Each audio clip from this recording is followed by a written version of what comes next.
बिस्मिल्लाहिर्रहमानिर्रहीम। आज हम इंग्लिश हैंड राइटिंग कोर्स जो कि हमने स्ट्रेट हैंड राइटिंग स्टार्ट की थी उसका लेसन नंबर 2 सीखेंगे। पिछले लेसन के अंदर हमने 9 बेसिक कंपोनेंट सीखे थे, 3 वर्टिकल लाइंस, हुक, सर्कल, जे और 2 तिरछी लाइनें और एक माइनस का साइन। ये टोटल 9 बेसिक कंपोनेंट सीखे थे। आज हम इन्हीं को यूटिलाइज करके इंग्लिश के अल्फ़ाबेट्स जो है उनकी फॉर्मेशन को कंप्लीट करेंगे। तो आइए शुरू करते हैं। इनको नंबर असाइन कर देते हैं 1 2 3 4 5 6 7 8 9।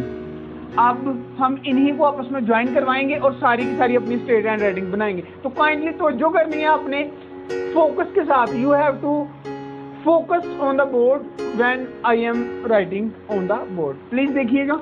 सबसे पहले आप शेप नंबर 5, साथ में शेप नंबर 1 ए बन जाएगा, शेप नंबर 2 और शेप नंबर 5 बी बन जाएगा। ए और बी में सर्कल का क्या डिफरेंस है? ए में सर्कल एंटी क्लॉकवाइज बनेगा, बी में सर्कल क्लॉकवाइज बनेगा। ए में सर्कल एंटी क्लॉकवाइज बनेगा, बी में सर्कल क्लॉकवाइज बनेगा। अब क्वेश्चन आएगा, आप पूछेंगे कि सर किन हरूफ के साथ, किन अल्फाबेट्स के साथ हम सर्कल को क्लॉकवाइज बनाएंगे और किन के साथ एंटी क्लॉकवाइज बनाएंगे? तो याद रखिएगा सिर्फ बी और पी, बी और पी के साथ सर्कल क्लॉकवाइज बनता है, आगे को बनेगा। बाकी तमाम अल्फाबेट्स के साथ पीछे को बनेगा। हाफ सर्कल बना देंगे तो सी सर्कल और साथ में शेप नंबर 2 डी। उसके बाद देखिए जी ये शेप नंबर 9 और साथ में सी वाली शेप डाल देंगे तो ये ई। हुक डाल के ये वर्टिकल लाइन डालेंगे तो ये एफ, इसके साथ ये मिला देंगे। Circle shape number 5, shape number 6 जे, shape number 2, shape number 4, shape number 1, shape number 6, shape number 2, shape number 8 का हाफ हिस्सा और शेप नंबर 7 का हाफ हिस्सा के।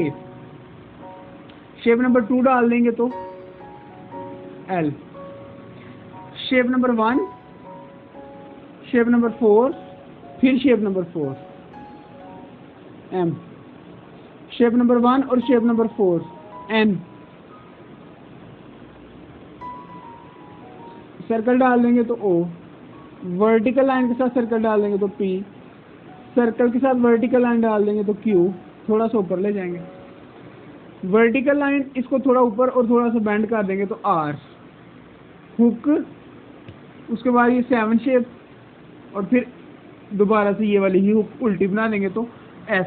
एफ को उल्टा कर देंगे तो ये टी बन जाएगा। टी, टी का नीचे वाला हिस्सा बना के साथ में वर्टिकल लाइन डालेंगे तो यू। ये दो शेप्स को आपस में ज्वाइन करवा देंगे तो वी, 2 दफा लिखेंगे तो डब्ल्यू।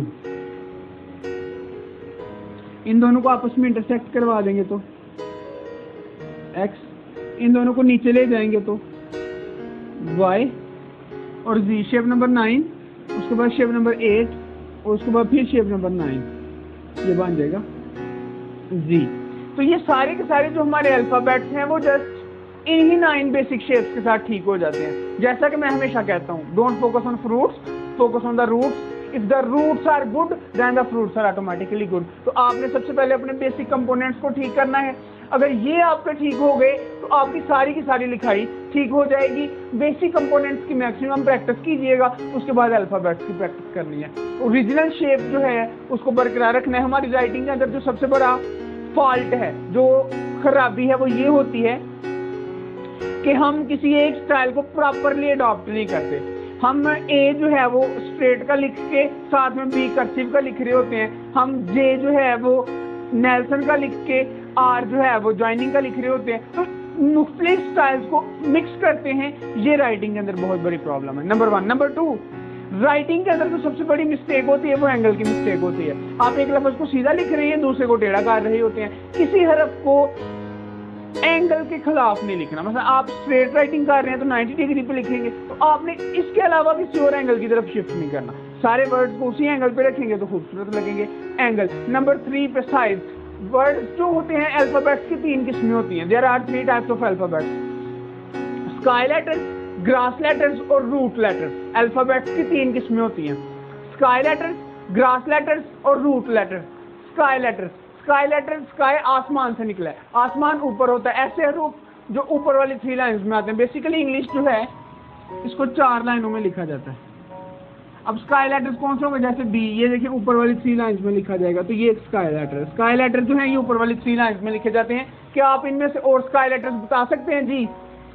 प्लीज आप इनमें से कोई और स्काई लेटर बता सकते हैं कि इनमें और कौन कौन से हैं? ये देखें, बी भी है, डी भी है, एफ भी है, एच भी है, के भी है, एल भी है, इसी तरह से ये वाले। ठीक है, ये हो जाएंगे स्काई लेटर्स। उसके बाद नंबर 2 आते हैं ग्रास लेटर्स। ऐसे अल्फाबेट्स जो दरमियान वाली 2 लाइनों में आते हैं उनको ग्रास अल्फाबेट्स बोलते हैं। ग्रास अल्फाबेट्स जो हैं, फॉर एग्जांपल ये देखें एम एन,